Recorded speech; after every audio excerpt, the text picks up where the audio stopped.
प्यारे दोस्तों, धार्मिक कथाएं चैनल में आपका हार्दिक स्वागत है।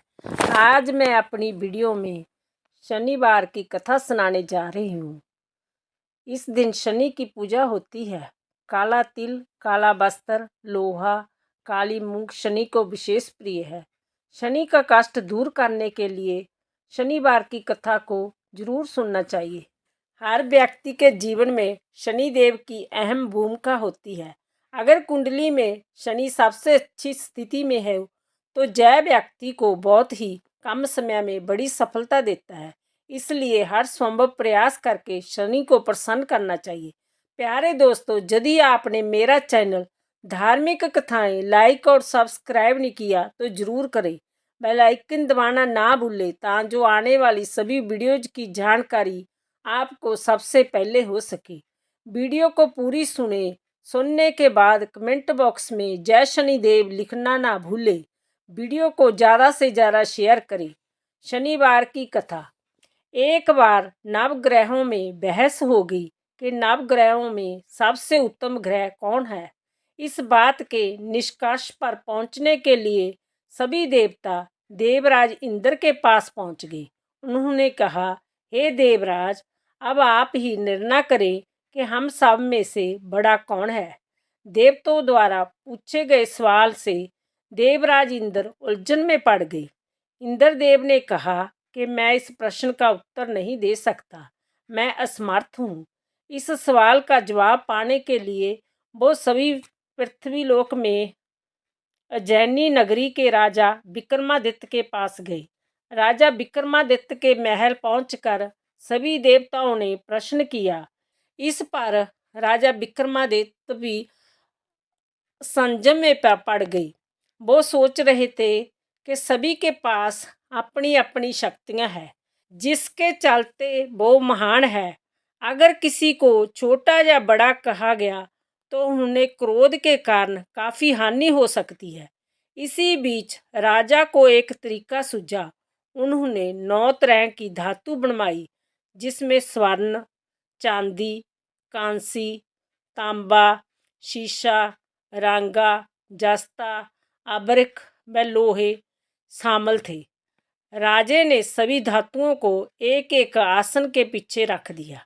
इसके बाद उन्होंने सभी देवताओं को सिंहासन पर बैठने के लिए कहा। धातुओं के गुण के अनुसार सभी आसनों को एक दूसरे के पीछे रखकर उन्होंने देवताओं को अपने अपने सिंहासन पर बैठने को कहा।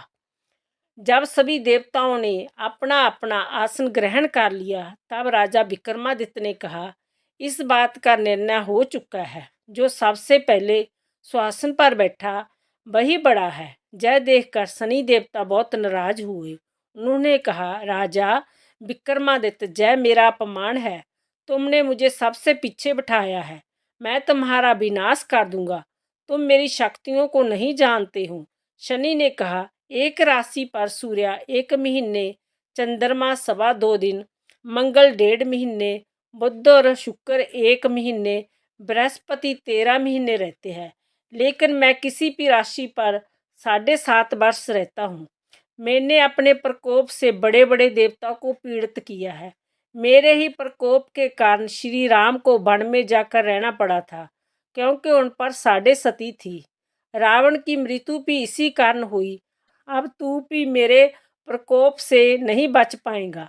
शनिदेव ने बेहद क्रोध में वहां से विदा ली। वही बाकी के देवता खुशी खुशी वहां से चले गए। इसके बाद सब कुछ सामान्य ही चलता रहा। राजा विक्रमादित्य पहले की तरह ही न्याय करते रहे। एक दिन ऐसे ही बीतते रहे, लेकिन शनिदेव अपना अपमान नहीं भूले। एक दिन राजा की परीक्षा लेने शनिदेव घोड़े के व्यापारी के रूप में राज्य पहुंचे। जब राजा विक्रमादित्य को इस बात का पता चला तो उन्होंने अपने अश्वपाल को कुछ घोड़े खरीदने के लिए भेजा। अश्वपाल लौट आया और राजा को बताया कि घोड़े बेहद ही कीमती है। राजा ने खुद जाकर एक सुंदर और शक्तिशाली घोड़ा पसंद किया और उसकी चाल देखने के लिए घोड़े पर सवार हो गए। जैसा ही राजा विक्रमादित्य घोड़े पर बैठे, वैसे ही घोड़ा बिजली की रफ्तार में दौड़ पड़ा। घोड़ा राजा को एक जंगल में ले गया। वहां जाकर राजा को नीचे गिरा दिया और कहीं गायब हो गया। राजा राज्य का रास्ता ढूंढने के लिए राजा जंगल में भटकने लगा, लेकिन उसे कोई रास्ता नहीं मिला। कुछ समय के बाद उसे एक चरवाहा मिला। भूख प्यास से परेशान उस राजा ने चरवाहे से पानी मांगा। चरवाहे ने उसे पानी दिया और राजा ने उसे अपनी एक अंगूठी दे दी। रास्ता पूछकर राजा जंगल से निकल गया और पास ही मौजूद एक नगर में पहुंच गया। एक सेठ की दुकान पर राजा ने कुछ आराम के लिए रुका। वह सेठ से बातचीत करते हुए उसने बताया कि वह उज्जैनी नगरी से आया है। राजा कुछ देर तक उस दुकान पर बैठा रहा। जितनी देर तो वह बैठा, सेठ जी की काफ़ी बिक्री हो गई। सेठ ने राजा को बहुत भाग्यवान समझा। सेठ ने राजा को अपने घर खाने पर आमंत्रित किया। सेठ के घर में एक खूंटी पर सोने का हार लटका था। उसी कमरे में वो राजा को छोड़कर बाहर चला गया। कुछ समय के बाद खूंटी उस सोने को हार को निगल गई। सेठ ने विक्रमादित्य से वापस आकर पूछा कि उसका हार कहाँ है। तब राजा ने उसे हार गायब होने की बात बताई। सेठ ने क्रोधित होकर विक्रमादित्य के हाथ पैर कटवाने के आदेश दे दिए। राजा विक्रमादित्य के हाथ पांव कटवा कर उसे नगर की सड़क पर छोड़ दिया गया। एक दिन राजा मेघ मल्हार गा रहा था। उसी समय उस नगर के राजा की बेटी राजकुमारी मोनी ने उसकी बात सुनी। उसकी आवाज़ बेहद पसंद आई। मोनी ने अपनी दासी को भेजकर गाने वाले को बुलाने को कहा। जब दासी लौटी तो उसने अपंग राजा के बारे में मोनी को सब बताया, लेकिन राजकुमारी उसके मेघ मल्हार पर मोहित हो चुकी थी। अपंग होने के बाद भी वह राजा से विवाह करने के लिए मान गई। जब मोनी के माता पिता को इसका पता चला तो वो हैरान रह गई। रानी ने अपनी बेटी को समझाते हुए कहा कि तेरे भाग्य में किसी राजा की रानी का सुख है। तू इस अपंग से क्यों विवाह करना चाहती हैं? लेकिन समझाने के बावजूद भी राजकुमारी नहीं मानी। जिद को पूरा कराने के लिए राजकुमारी ने भोजन छोड़ दिया। अपनी बेटी के खुशी के लिए राजा रानी अपंग विक्रमादित्य से मोनी का विवाह करने के लिए तैयार हो गई। दोनों का विवाह हुआ और वह तेली के घर रहने लगे। उसी दिन विक्रमादित्य के सपने में शनिदेव आए। उन्होंने कहा, देखा तूने मेरा प्रकोप। राजा ने शनिदेव से उसे क्षमा मांगते हुए कहा। उन्होंने कहा, जितना दुख आपने मुझे दिया है उतना किसी और को मत देना। इस पर शनिदेव ने कहा, राजा मैं तुम्हारी प्रार्थना स्वीकार करता हूँ। जो कोई व्यक्ति मुझे पूजेगा, व्रत करेगा और मेरी कथा सुनेगा, उस पर मेरी कृपा दृष्टि बनी रहेगी।